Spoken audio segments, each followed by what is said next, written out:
প্রত্যেক বছর সাজে এরকম?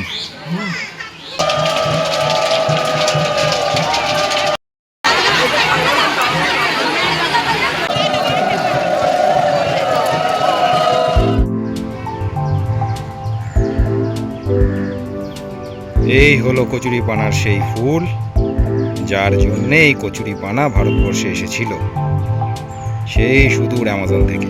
হ্যাঁ, বোলান গানের আশা বুকে নিয়ে রাত জেগেছিলাম, ভোরবেলা ঘুমাতে গেছি, কিন্তু সেভাবে গান শুনতে পারিনি, কারণ তাদের কাছে যেতে পারিনি। আর ঘুম থেকে উঠে দেখছি দোলটা মোটামুটি সাজানো হয়ে গিয়েছে। এখন লোকজন এসে তাদের সাধ্য মতন ফল ইত্যাদি দান করে যাচ্ছেন ঠাকুরকে। ঠাকুর যদিও বা এখনও অবধি দোল অবধি এসে পৌঁছাননি, এই দোল সাজানো চলছে, তার উদ্দেশ্যে খাবার দাবার দেওয়া চলছে আর কি। এই যে দেখতে পাচ্ছ ভিতরে ঠাকুর নেই, কাঁচা আম আর কলা মূলত দেওয়া হয় ফলের মধ্যে। তো এইবারে আমি বহু বছর পরে এসে কলার উপস্থিতি তো টের পেলাম না, কাঁচা আম দেখতে পেলাম, তবে সংখ্যাটা অনেক কমে গিয়েছে। সকালে শেষের দিকের বোলান গান চলছিল, গানের কোনো কথাই বুঝতে পারছিলাম না, এখন ভিড়ভাড়টা এত বেশি হয়ে যায়, তাই জন্যই শোনাটা মুশকিল হয়ে যায়।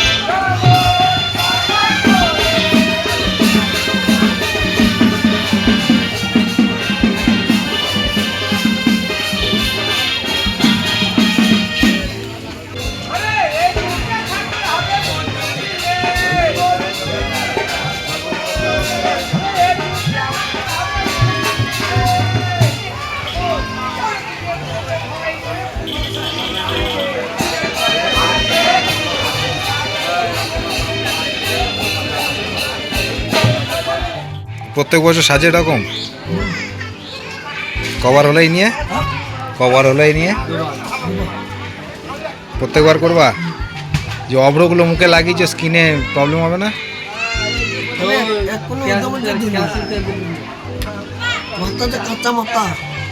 সে দেখেছি কাল রাতে, আমি পুরো রাত জেগেছিলাম। আমাদের সব কিছু থাকবে 14 লোকের 14। আমি এখানে আমার দাদা আছে, আমার দাদা খেলায়। হ্যাঁ, এই আমার এক ছোট ভাই, ও খুবই ছোট ছিল আমি যখন শেষবার এসেছিলাম গাজনের সময়তে। এবারে এসে দেখলাম এরকম সাজগোজ করে যায়, আমি তো চিনতে পারিনি, ওর দাদা আমায় পরিচয় করালো যে এটা আমার ভাই। তো যাই হোক, এগুলো কিন্তু ভালোবেসে করে, ওরা কোনো টাকা পয়সা পায় না। যেই ড্রেসটা ও পরেছিল ওটা বানাতেই খরচ পড়েছে প্রায় 3,500 টাকা। তার মানে বুঝতে পারছো ভালোবাসাটা কী পরিমাণ এখানকার মানুষের এই কালচারটার প্রতি। আর হ্যাঁ, বলে রাখা ভালো, গ্রামের যাদের বাড়িতে শিবলিঙ্গ থাকে এবং আশেপাশের গ্রামের বহু শিবলিঙ্গ এই মোরগতলার উপর দিয়ে ক্রস করে তারপরে গঙ্গায় যায় স্নান করতে, তারই মধ্যে একটা এখানে দেখা যাচ্ছে। আর যারা ভক্তজন থাকে তারা মন্দিরে ঢুকে হই হুল্লোড় করতে করতে মন্দিরের পিছন দিয়ে বেরিয়ে চলে যায়। তো এই শিবলিঙ্গের সঙ্গেও যে সকল ভক্তরা এসেছিলেন তারা এই যে দেখা যাচ্ছে যে উঠে যাচ্ছে, এটা একটা অন্য গ্রাম থেকে এসেছিল। খোঁজ খবর নেওয়া হয়নি, তাই আমি বলতে পারবো না এটা কোন গ্রামের ছিল।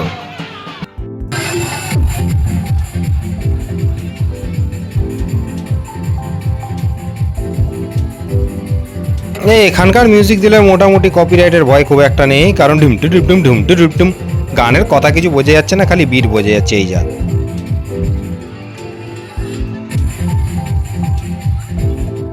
রাঘবেশ্বরের পাশাপাশি তার ভক্তরাও আজ বিশেষ সাজে। এই যে ফুলগুলো দেখা যাচ্ছে এগুলো সব লোকাল গাছের ফুল, এনারা নিজের হাতে তৈরি করে মাথায় পরে থাকেন। আমি এইটা ছোট থেকেই দেখে আসছি, এটাও অপরিবর্তিত দেখে আমার মন খুব খুশি হলো।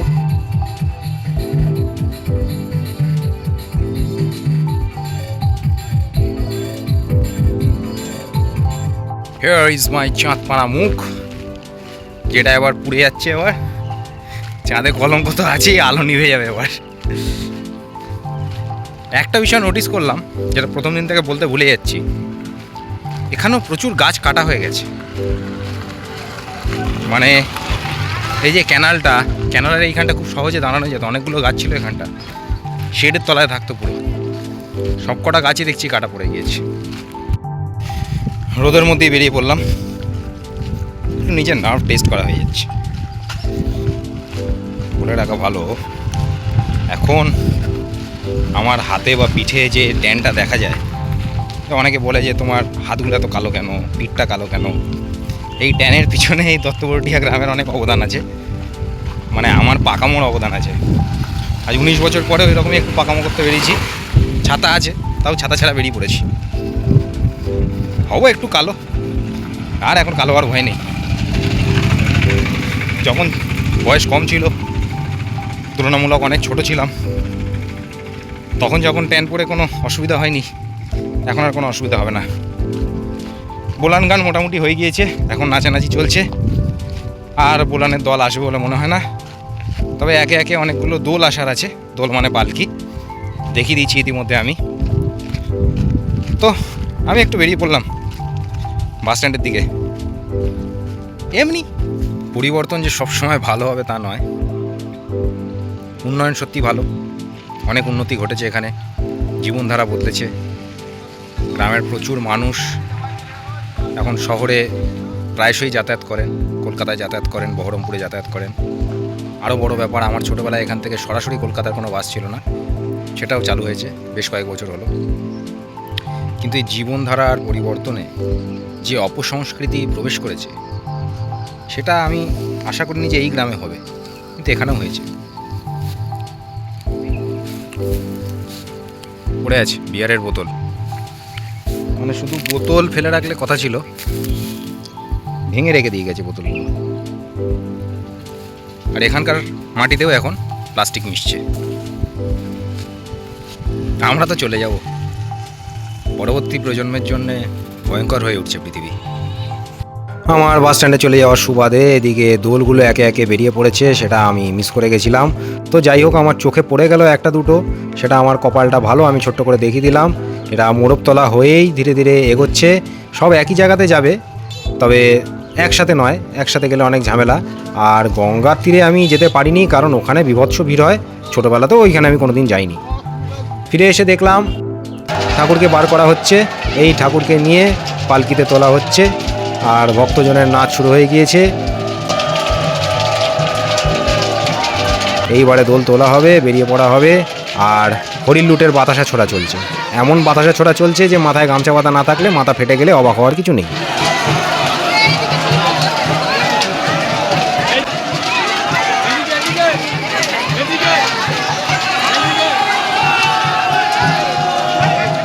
এই দাদা আবার লজেন্স ছুটছিলেন, বেশ অভিনব ব্যাপার। দেখতে দেখতে দোল তুলে ওনারা বেরিয়ে পড়লেন, কিন্তু বেরিয়ে পড়লে কি হবে, এখানে ধাক্কাধাক্কি চলবে, এগোবে পিছোবে, এইটা চলবে মোটামুটি বেশ খানিকক্ষণ ধরে। তারপরে দোলটা গঙ্গার উদ্দেশ্যে যাত্রা করবে। বলে রাখা ভালো, আগে পায়ে হেঁটেই সবাই যেত, এখন ট্রাক্টরে করে যায়।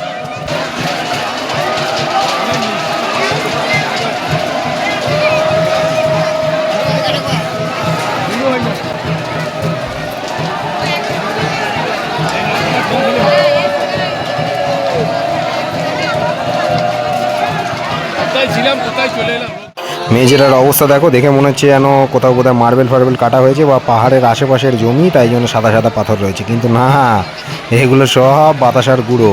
আর স্থানীয় মানুষের অদ্ভুত অদ্ভুত বিশ্বাস, অদ্ভুত নয়, মনের প্রাণের বিশ্বাস বলা যায়। তেনারা ডাক্তারের থেকে বেশি রাঘবেশ্বরে বিশ্বাসী।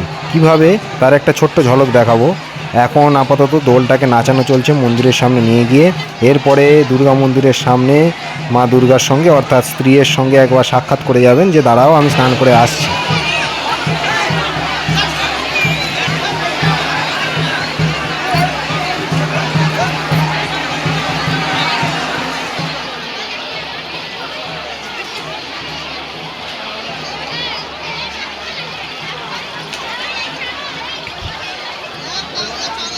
সেই যে মানুষের বিশ্বাসের কথা বলছিলাম, তার একটা ছোট্ট নমুনা দেখাচ্ছি। দোলটা যেখানে রাখা ছিল সেখানে লোকজন গড়াগড়ি খাচ্ছে, বাচ্চাদের দিয়ে গড়াগড়ি খাওয়াচ্ছে, সুস্থ জীবন কামনা করছে, আর কিচ্ছু নয়, টাকা পয়সা কিচ্ছু চাই না, বাবা সুস্থতা দাও, এই কামনা করি।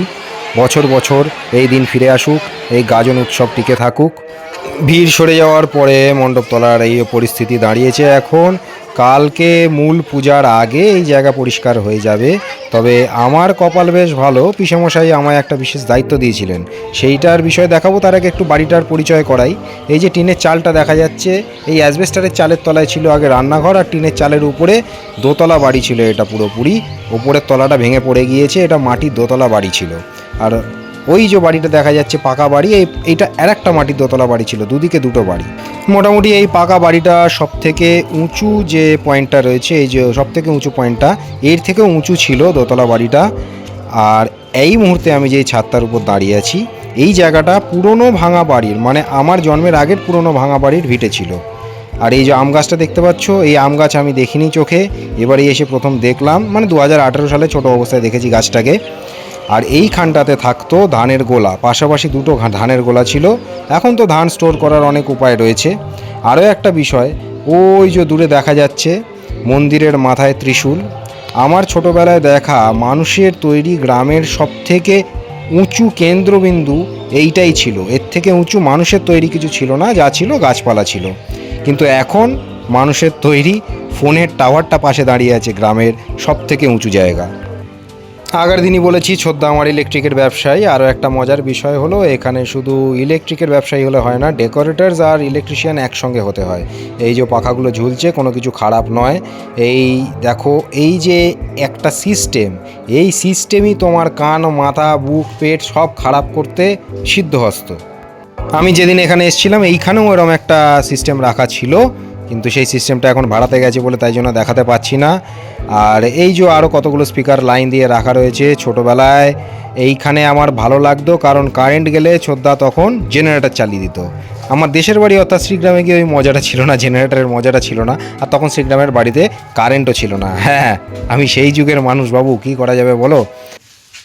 এই হলো পিসমশায়ের আমাকে দেওয়া বিশেষ কাজটা, মন্দিরটা ঝাঁট দেওয়া, মন্দিরের উপরটুকু ঝাঁট দেওয়া। এই যে বাতাসার গুঁড়োগুলো পড়ে রয়েছে, ঠাকুর স্নান করে আসবেন, তার আগে তার বাড়িটা হালকা ফুলকা পরিষ্কার করে দিচ্ছি। ঠাকুরের এইটুকু সেবা করার সৌভাগ্য আমার হলো, এতেই আমি খুশি। পরবর্তী যদি আবার কোনো সময় আসতে পারি, তাহলে তার পূজায় বসার দুঃসাহস দেখাবো। এইবার সেই দুঃসাহসটা আমার হয়নি। মোটামুটি এই পরিমাণ নোংরা বেরোলো শুধু একটা দিক ঝাঁট দিয়ে। তো দোল এসে গিয়েছে, এটা ওই রাত্রি 8টা সাড়ে 8টা হবে। এখন মোটর, ভ্যান, টোটো, ট্রাক্টর অনেক কিছু হয়েছে। তবে আমার যখন ছোটোবেলায় এই স্নান যাত্রায় ঠাকুর বেরোতেন, ঠাকুরের ফিরতে ফিরতে রাত্রি 1টা 1:30 বেজে যেত, কারণ পায়ে হেঁটে যেতেন তখন, আর পায়ে হেঁটেই ফিরতেন। ঠাকুর পায়ে হেঁটে যেতেন না, উনি কাঁধে চেপে যেতেন, ভক্তরা যেতেন পায়ে হেঁটে।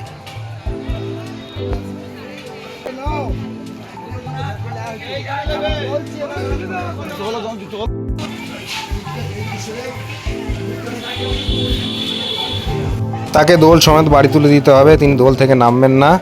দোল সমেত বাড়িতে তুললে তারপরে ঠাকুর মশাই ওনাকে ভিতর থেকে বার করতে পারবেন।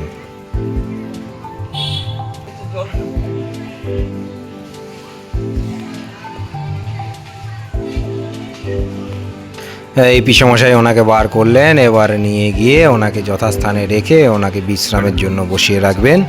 আর একটা অলৌকিক ব্যাপার, যখন উনি যাত্রায় বেরিয়ে যান তার কিছুক্ষণ পরে ভোগ রান্না হয়, আর উনি ফিরে আসার পরে সেই ভোগের ঢাকনা যখন খোলা হয় তখনও অবধি সেই ভোগ গরম থাকে। আর এই গল্পটা আমি আজকের বলছি না, এই ঘটনা তখন ঘটতো যখন রাত্রি 12টা 1টার সময় উনি ফিরতেন। আজ না হয় অনেক তাড়াতাড়ি ফিরলেন।